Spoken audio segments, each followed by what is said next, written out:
Welcome back to my channel વેનિશાના બ્લોગમાં તમારું સ્વાગત છે. આફ્ટર લોંગ ટાઈમ ઘણા દિવસ પછી વિડીયો બનાવું છું. એક વિડીયો બની ગયો છે, એમાં મેં કંઈક નવી ટેકનિક તો નહીં પણ હું રેગ્યુલર એ વસ્તુ બનાવું જ છું. તો એની રેસીપી કહું છું એટલે તમને આઈડિયા તો આવી જશે કે મેં કંઈ બનાવ્યું હશે ફૂડ. ઠીક છે, તો ફૂડ શું બનાવ્યું છે હું નહીં જણાવું, પણ હું જ્યારે વિડીયો અપલોડ કરીશ ત્યારે તમે જોઈ લેજો કે મેં શું બનાવ્યું હતું. તો અત્યારે થોડી બિઝી ચાલી રહી છું.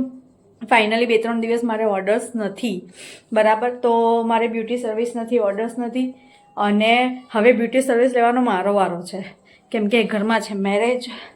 કહેવામાં આવે તો માસી સાસુનો છોકરાના લગ્ન છે. તો કાલે ફાઇનલી અમારે લોકોને જવાનું છે. કાલે સંગીત રાખ્યું છે. કાલથી નોર્મલી મોસ્ટ ઓફ બધી જ શું કહેવાય કે બધી સેરેમની ચાલુ થાય છે, એટલે રાતે લોકો સોંગ સેરેમની ને એવું બધું થાય છે. તો કાલે અમે જવાના છે, અને ફાઇનલી કાલે મારે એમને મહેંદીની પ્લેટર આપવાની છે. તો હું તમને બતાવું છું કે મહેંદીની પ્લેટર મેં DIY ઘરે બનાવી છે જાતે, બહારથી 1 રૂપિયાનો પણ ખર્ચો કર્યા વગર. તો તમારે પણ બનાવી હોય તો હું તમને શીખવાડી દઈશ. એટલો બધો ટાઈમ નથી મારી પાસે. હું તમને બતાવું છું. તો સી ગાઈઝ, તમે જોઈ શકો છો કે મેં મહેંદીનું પ્લેટર સજાવ્યું છે. કેટલું ફાઇન એન્ડ કેટલું બ્યુટીફુલ છે એ તો તમે જ મને કહેશો. મહેંદીનું બાસ્કેટ બનાવ્યું છે મેં. કેવું લાગ્યું મને કમેન્ટ કરીને કહેજો. જેને પણ મંગાવવું હોય તો પ્લીઝ મારી જોડે ઓર્ડર ના કરતા, કેમ કે મહેંદીની પ્લેટર, હલ્દીની પ્લેટર એવું બધું નથી બનાવતી હું. જસ્ટ મેકઅપ આર્ટિસ્ટ છું, એટલે એક શોખ છે બનાવવાનો.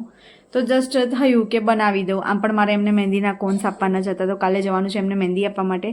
તો બીજું બધું તો તમને કાલના વ્લોગમાં બતાવીશ. અત્યારે મમ્મી પપ્પા પણ બહાર ગયા છે, એ લોકોનો કોલ આવ્યો હતો. એમને કંઈક કામ છે, તો એમને કંઈક શોપિંગ કરવાની બાકી રહી ગઈ છે એન્ડ મોમેન્ટ પર, કેમ કે એમના જે બી ફાઇનલ મેરેજ છે 3, 4 અને 5 છે. તો મેરેજમાં અમે શું કરવાના છે, શું નથી કરવાના, તો હું બસ મેરેજમાં જ બિઝી છું. હજી સુધી મારું મહેંદીનું પણ ફાઇનલ નથી થયું. તમે જોઈ શકો છો મેં નેલ્સ પણ નથી કરાવ્યા. હિતેશ છે જોબમાં બિઝી.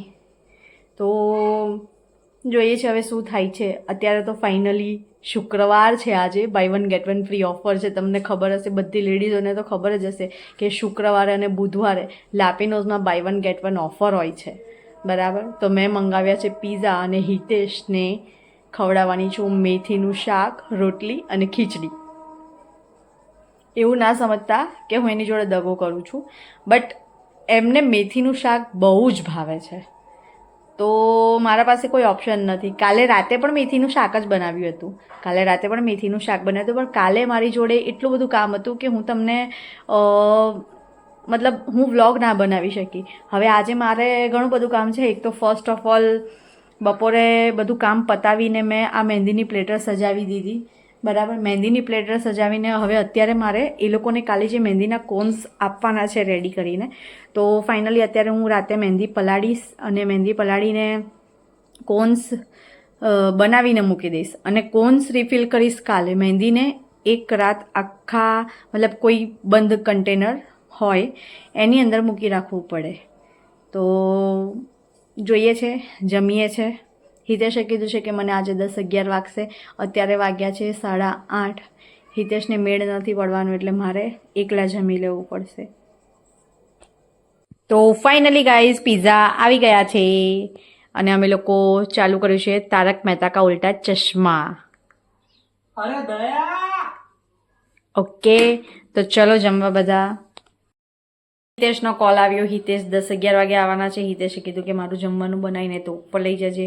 મમ્મી પપ્પાને લગ્નનું કામ છે, તો હજી એ લોકો લેટ આવશે, અને એ લોકો ત્યાં જમી લેવાના છે. તો હવે હું કરી રહી છું એકલી પિઝા પાર્ટી. તો ચલો તમે બધા પિઝા પાર્ટી કરવા, અને અમારા એમી મેડમ સૂઈ રહ્યા છે. Bye bye.